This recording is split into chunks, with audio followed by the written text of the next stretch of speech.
Hey everyone, it's Zach and Gus. We're back from GreatDaneCare.com. Now, if you've walked into any pet store before, I'm sure that you've noticed that there are hundreds, if not thousands, of different pet products to pick from.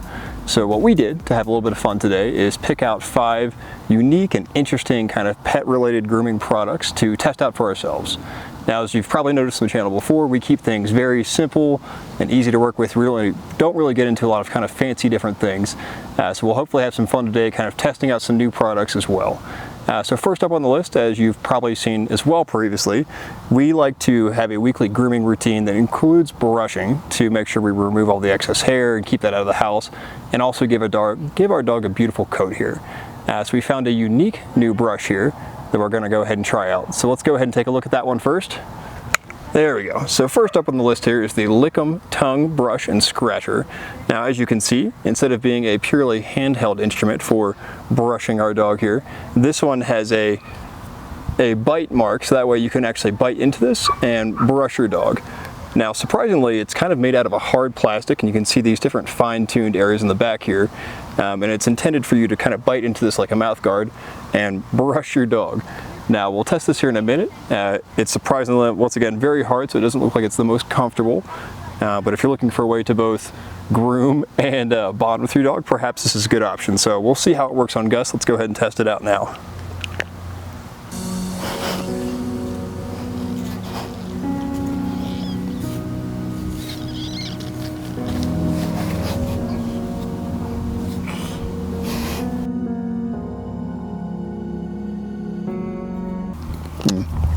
So once again, not the most comfortable thing to bite on here, and as you can see, the little stubs here are pretty prickly. Honestly, I'm not seeing a whole lot of fur really being pulled out, especially compared to something like the Kong Zoom Groom. And it's also not as comfortable, but if you're looking for a way to bond with your dog, perhaps this is a good option. Alright, so we all know that Great Danes have giant paws, and when it comes to wet and muddy and messy conditions, these paws can really track a lot of dirt and grime inside the house. Now, up until this point, you've probably been using a towel or some other means to kind of wipe their paws clean, but we found a new product that we think could work out great. So let's go ahead and have a look at this. This is the Mud Buster. Now, thankfully, it does come in a variety of sizes. In this case, one that's actually large enough to fit a Great Dane's paw. So with that, Gus, let's go ahead and get your paw dirty so we can test out this product here. Okay, so for the test here, we've got a mixture of different garden material and different dirt that's nice and wet. And we're gonna go ahead and take Gus's paw and dunk it in here thoroughly to get it good and muddy for the test. Now, this is not an uncommon occurrence for us because Gus has been known on occasion to run through the garden here, as I'm sure your dog has as well. So whether it's mud or dirt or grime, this is something that we do not want tracked inside of our house here. So with that, let's go ahead and test out the effectiveness of the Mud Buster. Alright, so for the Mud Buster here, you can see it's a large container that has a rubber mat that wraps around inside with these different prongs, and that is what is going to be used to help get the grime off her paws. So we'll go ahead and we'll fill this up with a little bit of water. That's it.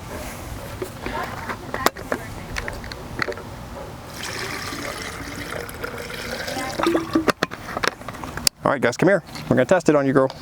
Sit. Alright, so we're going to take our messy paw here, and we are going to plunge it into the Mud Buster.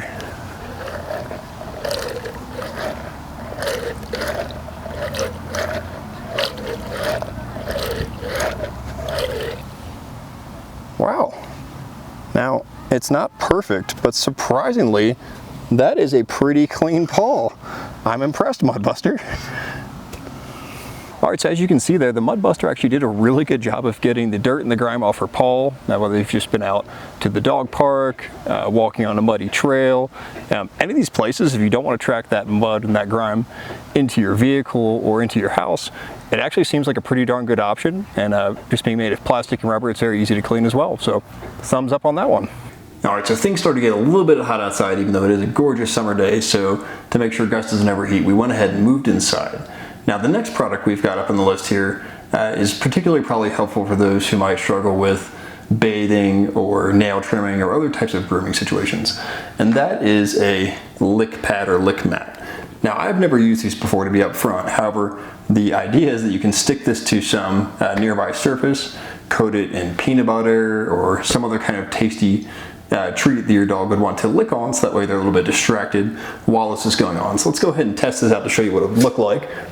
I'll go ahead and slap it on this cabinet over here. As you can see, it's pretty sticky, and at this point we'll go ahead and cover it up with something tasty. In this case, we're using a little bit of Jif peanut butter for Miss Gus here because she does love peanut butter. So I'll go ahead and I'll rub it all over this mat here.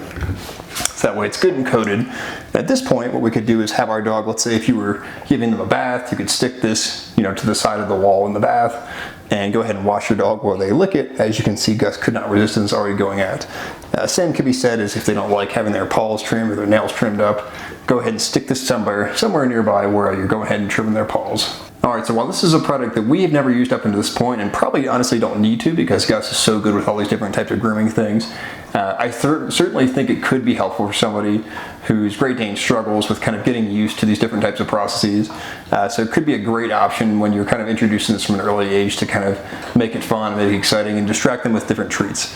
As you can see, it's working pretty well for Gus right now.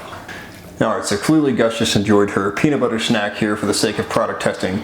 She really had to put in a lot of effort to make that one happen, but now that her mouth is a little bit dirty, of course the next product that we'll be talking about is something to help keep her teeth clean.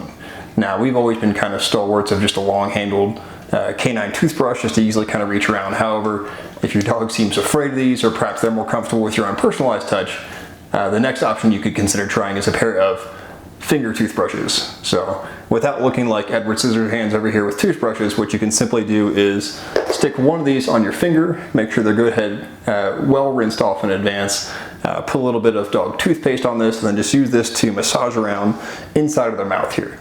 Now, because it's not so much of a foreign object, I think the idea is that your dog will be a lot more comfortable with kind of, lifting up the gums here, getting in and brushing the different areas. And you may feel like you're kind of doing a more accurate job of cleaning because you've got it directly on your finger. Now, obviously you need to make sure you spend some time kind of socializing your Great Dane and getting used to kind of reaching around and being inside their mouth. But this could definitely be a good option here for making sure you're kind of giving them a thorough teeth cleaning and really getting in there and getting off the plaque and the tartar, knowing that dental diseases can often lead to other organ issues as well and spread throughout the body. So it is really important, and you can consider this an option out there if you want to for dental cleanings. Alright, so for our fifth and final item in this bonanza of grooming related products, this is actually a recommendation from my wife, who said that if you've just spent a whole day pampering your lady, giving her the treatment of a nice brush, she's had her nails clean, she's had her teeth clean, the last thing she wants, of course, is to make sure her nails get taken care of. So last up on our lineup here is a PoliCure polish pen. Now, these come in a variety of different colors. They're water-based and non-toxic, so that way they are safe for your dog. But we'll go ahead and we'll test this out to see if we can spiff up Miss Gus's nails here and get it to match her nails with her collar. So of course you can have different ways to change your Great Dane's appearance through perhaps a scarf or a bandana or something other fancy clothing wise, but in this case we'll test out to see how these different nail polishes work. So Gus, you ready for your PoliCure? She's ready. The instructions for the PoliCure polish pen indicate that the pen should be well shaken, have the cap removed, and then pressed down until the nib is fully saturated. It also recommends that for dark nails to have a white base coat to enhance the color. Now, unfortunately, we don't have that present, but we'll go ahead and test this as is to see how Gus's nails look.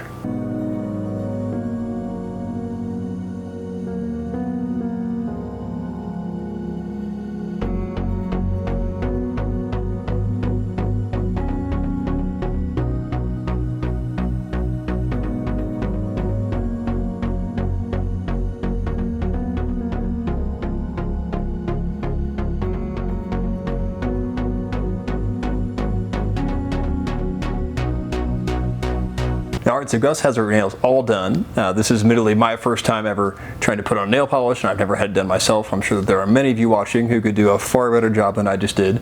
However, I will admit that her nails are looking pretty sharp. What do you think, Gus? Oh, I think she's a little either very worn out or very relaxed from today's proceedings of testing out these different products, but thankfully she was a fantastic Dane and put up with it for the sake of the betterment of everyone else. Now, that being said, once again, these are all just kind of different interesting products that we came across. They're not ones that we've previously used or have used on kind of an ongoing basis for years here. However, I think that there is some utility to several of these that could certainly make your life easier. By no means are any of them required. However, there's certainly some value in several of these. So with that, we hope that you found today's video interesting and at least entertaining. And if you did enjoy it, make sure to go ahead and give it a like down below. Subscribe to the channel. Until next time, stay Daney, my friends.